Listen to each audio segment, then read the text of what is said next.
Welcome back to the Crochet Chronicles. That's our friends at Yarnspirations.com. I'm your host, Mikey. Today we're going to do granny shorts.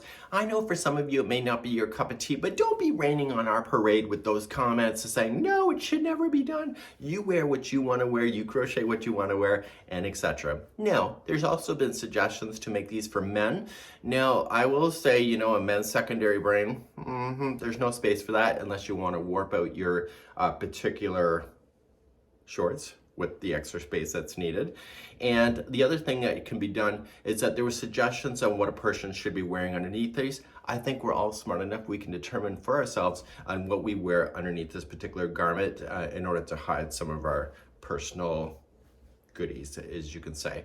So what I'm going to do is that I'm going to show you how to do the square that's involved. It's a unique square. I'm going to show you how to do the crotch gusset. I don't get to say the word crotch very often here on the YouTube channel, so I'm going to take advantage of that today. And I'll show you those two pieces, and then there is diagrams available for you to be able to make it. Now it's available from extra small all the way to 4 extra large. You can see the schematics on how things are puzzled together, and it's almost like a granny square bag or a granny square top on how, or even a jacket on how things are puzzled together. The crotch gusset is basically the whole interior underneath underneath the person in order to, so you can open up your legs. So I'm going to be explaining the waistband area and also explaining the leg area. But my goal today is just to show you the pieces and also show you the tips on being able to put those together. So you'll need a crochet hook today. I know, big surprise crochet tutorial. It is a 4mm size G6, and the yarn that was suggested is Caron Simply Soft. Make sure you do a gauge check because if you're kind of loosey-goosey, the shorts may be bigger than you were hoping that they would be. So make sure you match your gauge in order to do that. You can see gauge tests here on the channel if you'd like to learn how to do gauge, and that's something that may be important for you.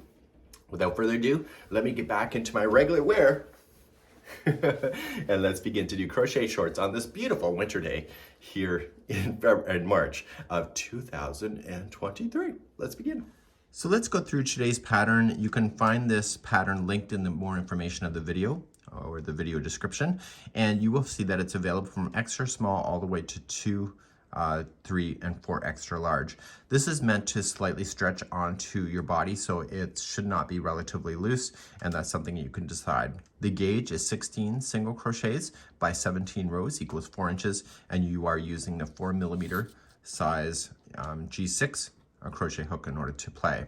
So you can notice that there is coloring on how the sizes are. So if you are colorblind, it's always in the same order. So extra small, large, and 2, 3, 4 extra larges right here. You can see the waist measurements to be able to help you be able to determine the size that you would like to do. On camera, I will be using a blue and also a yellow because I know black is hard to see and there's no point filming with that. So you have the written instructions here. You have the main square. Then you have the crotch gusset, which I will take you to, and then I will explain to you the joining, which I will demonstrate on camera, and then I will literally verbally talk you through the leg edging and also shaping of the waistband. On page number 3, you also have the waist cord. There's a cord that is wrapped around, which helps it to secure, and it's wrapped around the top. So for the extra small to medium, this is the configuration that you'll have. So you'll have like the 4 groups here. Now it's slightly turned in just to indicate how it shorts, and so you will just sew it together and then bring it together, okay, on how things are.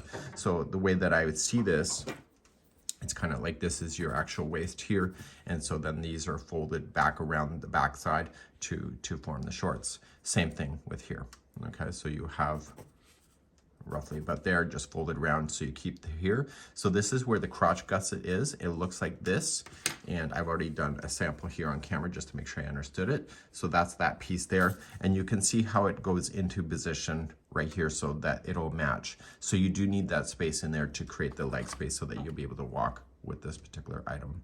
So without further ado, we're going to start with the particular squares. You can see the color breakdowns. It's also indicated in the pattern itself. So you can either, for the smaller size, make 24 squares, 30 or 48, depending on the size that you're working on. And then you can see the colors. So with having A as color 1, be as color 1 here, and you can see all the different ideas that you have. Okay, so just make sure that you see that when it says color 1, that's kind of what it's indicating, is that you are choosing the different colors that you have, and those colors were indicated here on the front. So let's begin to do the square using a 4mm size G6 now.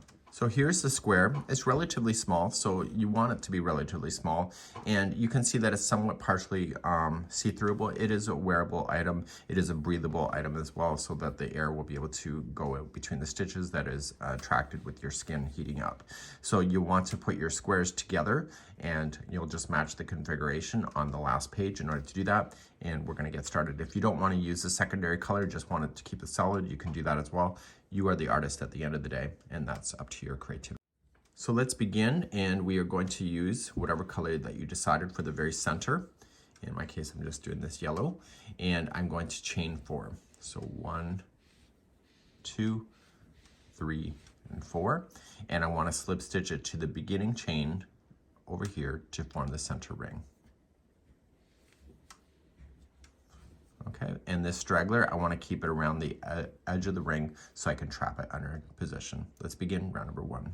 Let's begin round number 1. You're going to chain 3, which will count as your first double crochet, and in the center of this ring, you are going to put in 3 more double crochets. So with the chain 3 and the 3, that gives you a total count of 4 double crochets together. So this is 1, 2,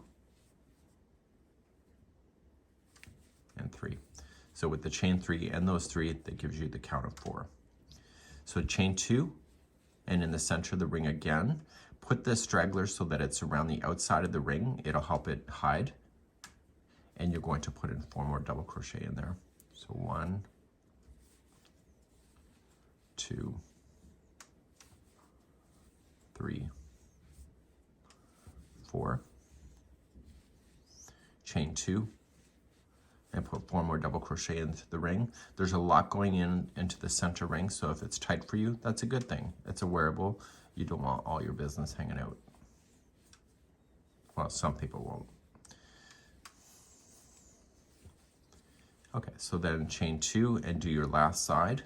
So you have your 4 sides, and you'll have 4 double crochet in again. So 1, 2, 3, and 4. And it's going to get tight as you did that, so just kind of pull things around because it's just going in the center of the ring. Chain 2 and attach it to the top of the first chain 3. Do you see it? It's right there. So just slip stitch it over. And what I want to do, just slip stitch, is just to get rid of this yarn. Just leave it long enough so that you can throw it through a tapestry needle, because you're going to want to hide in your ends. You don't want to hang it out on you. So that if you covered over the top of the first one, the first straggler with going around the ring, you don't have to sew that in. And then the other one you will have to. So it's just securing it with the tapestry needle. And the answer is to make sure that you stay on the back of the square. So this is how we looked at it. So turn it to the back and just coming in and just gliding it through the stitches. Now, I recommend that you always also go between plies. If you go between plies, it's harder for it to slide itself out. And when you pull the first time, don't over pull so that you are changing the shape. Be taut, but not crazy tight. And by going back and forth a minimum of 3 times, it should hold. If you want to do more, then you can, but just make sure you stay on the back for that. And now you're going to get your main color, turn it back over, get your main color, and let's begin round number 2. One thing that I like to do is that if I know how many squares I want and I know how many colors I want, I would do all of the middle first for all of them, and then go and finish rounds number 2, 3, and 4 with the main color individually, because it's just easier to remember the pattern. I'm going to show you a variation here. You can just go into a chain 2 corner space, and you can either attach chain 1 and single crochet in, or if you put it onto the hook already, just go in there, yarning over, pulling it through, and pull through the 2. That is a standing single crochet. And now you're going to chain 2 and single crochet into that same space that you just connected to. Now you're going to chain 2. Everything is about chaining 2 on this round. And what you need to do is that the 4 middle double crochets, which chain 3 equals a double crochet, you're going to do a 4 double crochet together. To do that, you're just going to wrap the hook and going into the first one, pull through 2 and hold. And you keep collecting those until you see 5 loops on the hook. So go to the next one,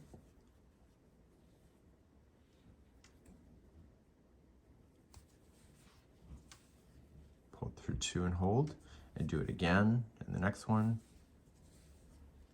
and then again in the next one. So you collected all 4 of those double crochets. You should see 5 loops on the hook, yarn over, pull through all 5. You're now going to chain 2 and go to your next corner. And in the corner, it's single crochet, chain 2, single crochet. Let me show you one more side and then I'll let you do the rest on your own. So you'll chain 2 to start, and then you'll do a 4 together double crochet using these double crochets here.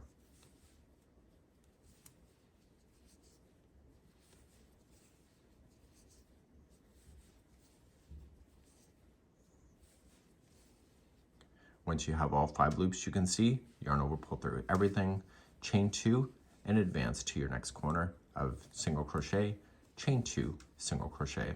Please do this concept around, and I will see you at the end of the round in just a moment. I'm currently on my last side, and I'm just going to chain only 1 after I've done my 4 together, and then I'm going to do a half double crochet join to the first standing single crochet that I created. If you didn't do a standing, it's just the first single crochet, just do a half double crochet join, and this makes you then ending up in the space as your starting point for round number 3. Let's do round number 3 next. Round number 3 is a nice easy round. You're just going to chain up 1 and single crochet in the first, and then you're just about jumping spaces in this one. So chain 3, and you'll create a circle when you do this. So you see this next chain 2 space right there, you're going to go there, and then chain 3, and go to your next space right here.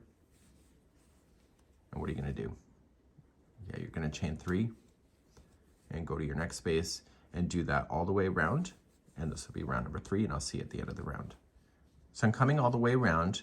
Usually you would just chain 3 and then attach, but in this case the way the design works is that you're only going to chain 1, and then you were going to do a half double crochet to the first single crochet that you started with, and that again leaves you in a corner space by doing so, like that.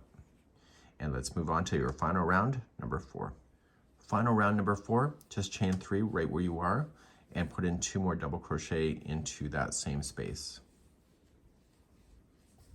There are no chain spaces in the sides, only in the corners. So the next 2 chain 1 space or chain 3 spaces is going to be 3 double crochet each.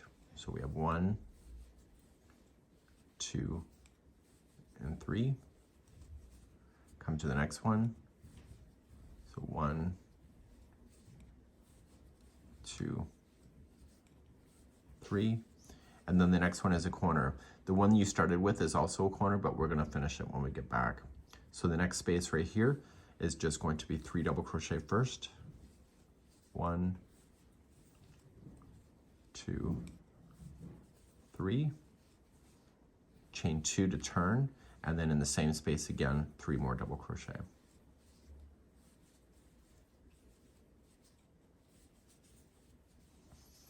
Okay, so the next 2 spaces in a row is another side, so you'll have 3 double crochet there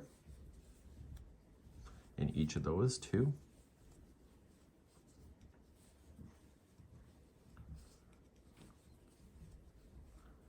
And then in the corner space, what is it? It's 3 double crochet, chain 2, 3 double crochet. So please do this around, and I'll see you at the end of round number 4. When you get all the way around, your very last one here is your corner. You got to finish this corner. So it'll be 3 double crochet.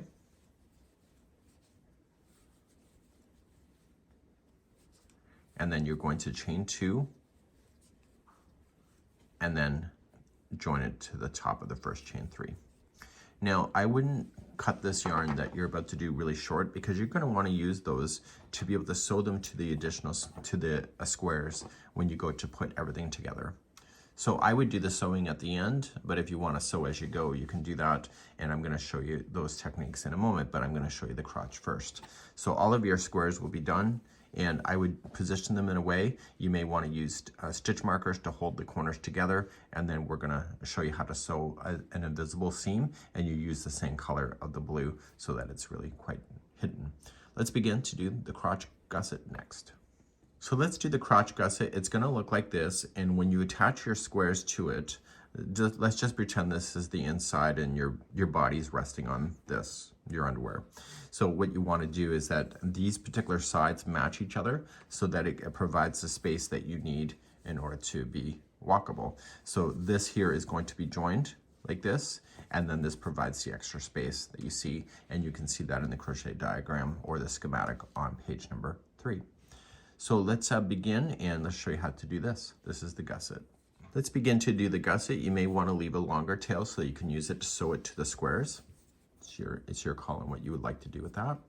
And we're going to start by chaining 4. So 1, 2, 3, and 4, and let's start row number 1.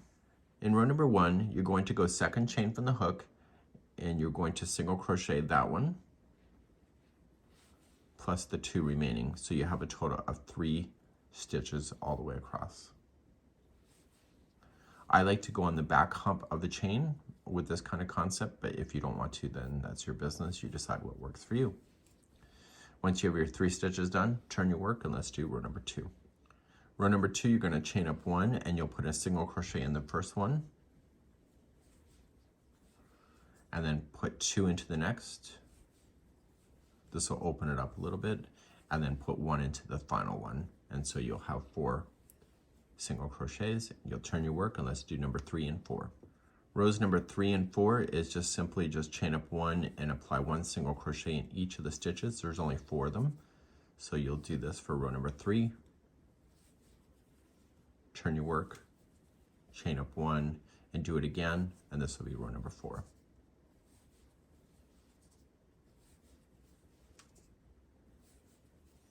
Okay, turn your work, and let's do number 5. Row number 5, you're going to chain up 1, and you'll apply 2 single crochets into the first one. And then you'll do 1 single crochet in each of the stitches, except for the last one. You'll put in 2 into the last one. So there was 4 single crochets, now there's 6. And now what we have to do is do a repeat growth on this for the next 9 rows in order for it to grow it like a diamond shape. Let's turn our work, and I'll talk about that. So it says, repeat the last 3 rows until there are 12 single crochets. There's currently 6. So the rows number 3 and 4 is just 1 single crochet in each all the way across, which keeps you at 6. And then row number 5, which is the repeat, will then increase it by 2. So the way that I wrote it on my sheet, in case you want to know, is that I said 1, 1. So there's 1 in each stitch. So this is 1 row, this is the next, and the next one I put 2 into the first, 2 into the last, and that increases it to the number 8. So then I did it again, 1 and 1, and then this takes you to 10, and then 1 and 1, and it takes you to 12. And so this is how you got 9 rounds. So I'll just take you through one repeat itself, and then you can do the rest. So rows number 3 and 4 with just 1 single crochet in each. Okay, so I'm just going to do that. Okay, and there's only 6 stitches altogether. So the next one is the same thing, chain up 1, 1 single in each.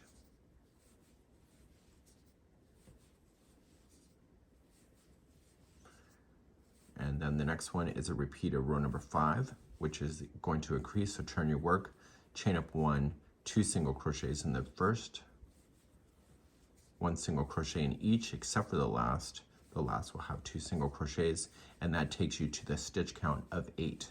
So you need to get a stitch count of 12. That's how we determine that. Okay, so please continue to do the same thing of the 3 rows until you get 12 single crochets all the way across, and that's where I'll pick you up next. Okay, I've continued to increase like I said I would. So I now have 12 single crochets here. The next 4 rows are just going to be 1 single crochet in each. So just chain up 1, 1 single in each. Please do this for 4 rows, and then we're going to start reducing on the other side. So I'll be right back in a moment. So we're going to start reducing, and the way that I'm doing it for myself is there's 3 rows. The first time we're going to do 2 together, single crochet in the first 2, single crochet across, and then the last 2 are 2 together. That takes you to the number of 10 single crochets, and then the next 2 rows are just 1 single crochet in each. So what we have to do is that we have to get ourselves down to 4, but we have to do the multiple of the repeating of the rows. So there's a total of 3 rows in order to do that. So I'm going to show it to you once, just one particular one, and then you need to get down to here, and then we're going to finish it off together at the end. To do the reduction, you're going to start off with 1, and you'll single crochet together the first 2. So just going into the first stitch, pull through, the next stitch, pull through. And so you see 3 loops on the hook, pull through all 3. So 2 stitches just became 1, and you were going to slam your single crochets all the way across, except for the very final 2. We want to put in a 2 together at the end to make 1 stitch with 2 stitches in. Okay, so the final 2 here, just single crochet 2 together. So this now takes you down to 10 stitches, okay, because you were at 12, and so the next 2 rows are just chain up 1 and 1 single in each. So you want to continue to repeat the 3 rows until you have the 4 stitches complete, and then after you get down to 4, make sure that you do that extra 2 rows of 1 single crochet each before you're finishing off with me at the end. So please do these repeating, and I'll be right back in a moment. So let's finish this off. You can see we've done a nice steady decrease, and we have 4 stitches left here. So we did the reduction to get us to 4, and then there was 2 rows of just 1 single in each, as you saw in the pattern. And so the next row that we have is that it's going to be chain 1, and you'll single crochet in the first. The next 2 are going to be single crochet 2 together, and then 1 single in the last. So that takes you to 3 stitches, and then you turn your work and chain up 1 and 1 single crochet in each. This is it.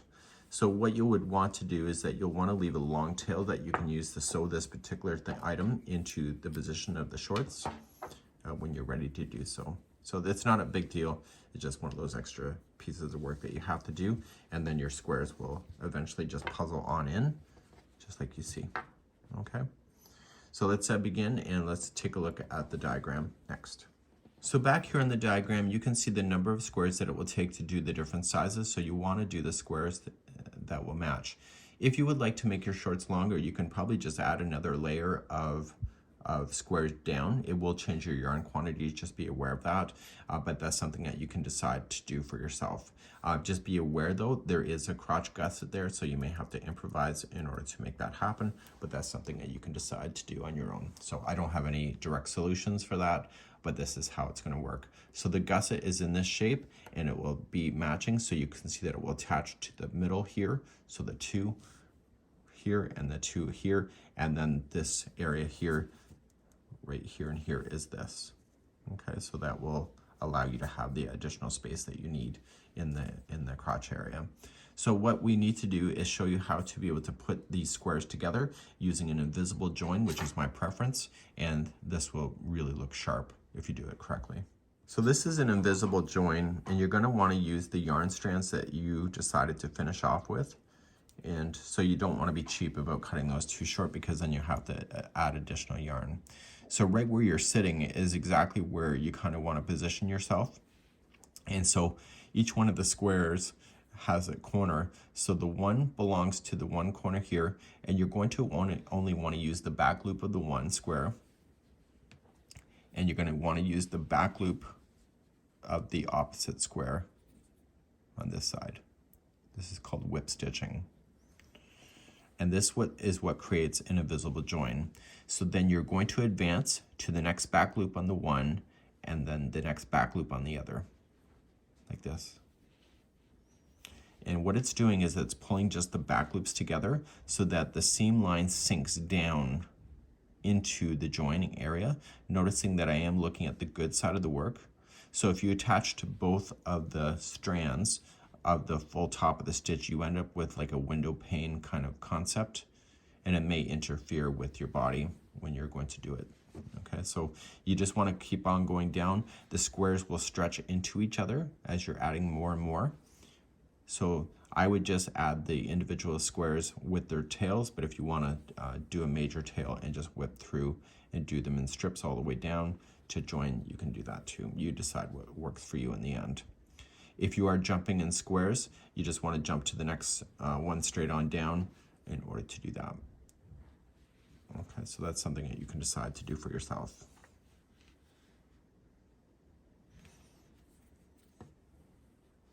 So my tail's really not long enough for what I need it to do. So that's something that you have to learn the lesson off, and you only learn it once. So you may want to really think about that the very first time you were going to start joining, because if you leave the tails too end, you might just regret it in the end, and you'll take more time in order to sew because you'll have to create more yarn strands in order to do that. So you're just going to match exactly all the way down. You have the same stitch counts, and you're going to match to the first chain of the corner. So the other part of the chain of the corner in this part is going to belong to the next square down. So if you are going to jump down squares, just jump down diagonally to the next one here, and then just come on across, and then I go diagonally up here and then back down to really bring that to a nice conclusion at the join. And so don't worry about how it's kind of sucking in right now. Once you start joining things and then you start wearing it, you want the stretch to happen. To finish off the yarn strands then, at the end, just kind of turn it around to the back side, and I would tie it into a knot, even if you weren't watching me, so that it will really secure it into position.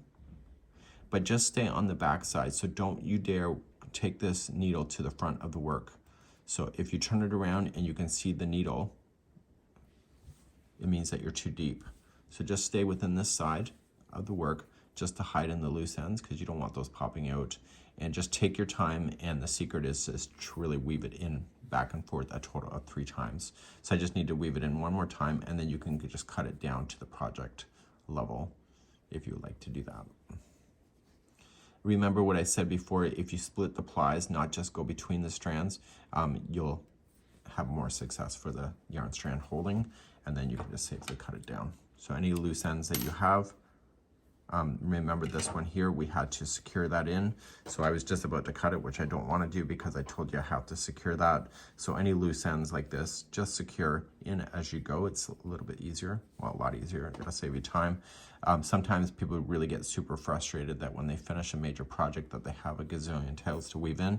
But if you weave it in as you go, it probably is less stressful and then less work at the end. Well, it'll feel like it's still the same work, but it'll feel less. And you want to do that. So I would leave the outside yarn tails attached until you're joining it to the neighbor, and that would be how you would do the invisible join, just like you see. When you come to the crotch area, what you'll want to do is just stretch it and just match the piece here, and just again using the whip stitch, just go into the side edge here and then just do this. So you'll see that this crotch end will kind of dip down, which is what you needed to do in order to create the shape to go underneath the body. So you're just going to go into the side edging, and then you'll have another 2 here, and then you'll just match. And that's something that you may want to decide to do near to the end of the project. Once all of the squares are together, put in your gusset right at the end. So let's talk about the remaining of this project. Once you have everything sewn together, you'll have your pair of shorts. You will not have any edging around the base of the shorts yet, okay, around the base, or you will not have a waistline, and that's what you want to do next. So the legging edging is just one round with the right side, so it's the side that you'll see when people are looking at you.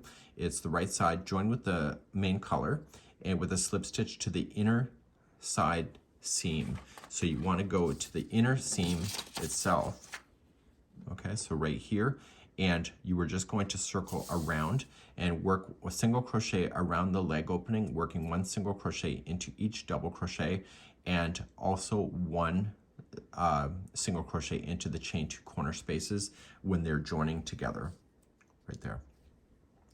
And then you're going to do that. I would highly recommend, just for your own sanity, that you may want to count the first time you do the leg, and so therefore you'll try to get the same count around the second leg, so therefore both legs are exactly the same. You know, human bodies, our legs and feet are not necessarily the same size, but that's something that I would do. Once that's done, you're going to shape the back waistband, and let's talk about doing that next. So you're going to want to shape the back waistline here. You can see that there's no waist yet. And so with the main color, you're going to join to a side seam of the shorts. So in this case, it'll be a side seam, just like you see here, okay? And it says, join with the side seam to the shorts, chain one single crochet in the same space of the slip stitch, and then each of the next, either the 47 double crochets, 59 or 71, it depends on the size that you're making, and then you want to place a marker on the last single crochet, and so this will take you approximately halfway across. Then you're going to want to do one single crochet in the next 48, 60 or 72 double crochets, and then slip stitch it to around. So they want you to mark your pieces on the edge. That's what they're asking you to do. Once you do that one, you're going to chain one and you'll single crochet around the first 10 single crochets. You're going to half double crochet around the next 7, and then one double crochet either around the next 14, 26, or 38 single crochets. And what they're asking you to do is that they're asking you to build it up a bit on just, it's not an equal band like this, it's more of like this. Okay, it's more of an oblong shape the way that they're having you put it on. Okay, and so then after you get that done, it's one single crochet into the next 7, and then one single crochet into the next single crochets all the way around, and so you'll join that there. So that's something that you can decide for yourself on how you'll do that. Then row number 3, you'll chain up one and one single crochet into the next 7, one half double crochet into the next 7, and then one double crochet either into the next 20, 32, or 44 stitches depending on your size, and then one half double crochet into the next 7, and then one single crochet in each of the stitches that will take you all the way back around. Row number 4, you're going to chain one and you'll one single crochet in the first 3 single crochets, one half double crochet around the next 7, one double crochet in the next 28, 40, or 52, that depends on your size, and then one half double crochet in the next 7, and then one single crochet in each of the stitches that will take you around back to the first. Finally, the last 2 rounds that you'll have is that you'll have chain 3, which will count as a double crochet, and one double crochet in each of the stitches all the way around. You'll join with a slip stitch, and you'll do it one more time for round number 6.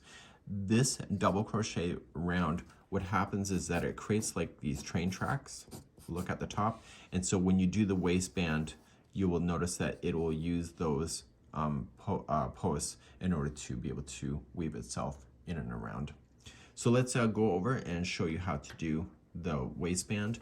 Particular item, it's hard to see here, but she's wearing the waistband, what is that called? The waistband cord, and I'll show you how to do that.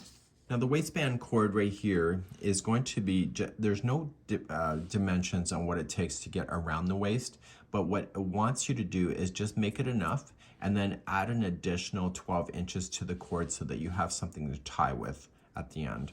So I will show you how to do that. So there's not a set number of chains in order to begin because you're gonna make it up as you go. So let's do that next. So put a slip knot on your hook and you're going to chain 2 with your main color. And then it says draw up a first loop in the second chain from the hook. So you're going to go second chain from the hook, draw up a loop, and then it says draw through one loop on the hook, like that, and then yarn over, draw through 2 loops on the hook. So it's kind of like a single crochet done. So what you want to do is that this chain that you just created right here is where you want to play. So you're going to draw up a loop in the remaining chain. So it's right here. Draw up a loop. Okay, you're going to draw up 1 loop and then draw through 2. So you keep doing that over and over. So just go into the chain space. So in, pull up the 1 loop. I've never done this before, it's neat. And then pull through 2. And you're going to continue to make your cord, and this actually looks like it's going to go pretty quick. So you just want to keep on doing that until you get to the size that you need to get to. and then you want an extra 12 inches once it can wrap around your outfit. So you do need to have your outfit done in order to be able to lay it down flat to get your cord length, and then just make sure you add another 12 inches to it so that you have something to tie at the beginning of that. Once you have this done, you're just going to weave it in and out of the double crochets that will be on the waistband itself, and then you can enjoy that so that you have a little bit of extra security at the very top of this. This is the Crochet Granny shorts by Yarnspirations.com. We hope that you enjoy, and we hope to see your shorts online soon. Bye-bye now.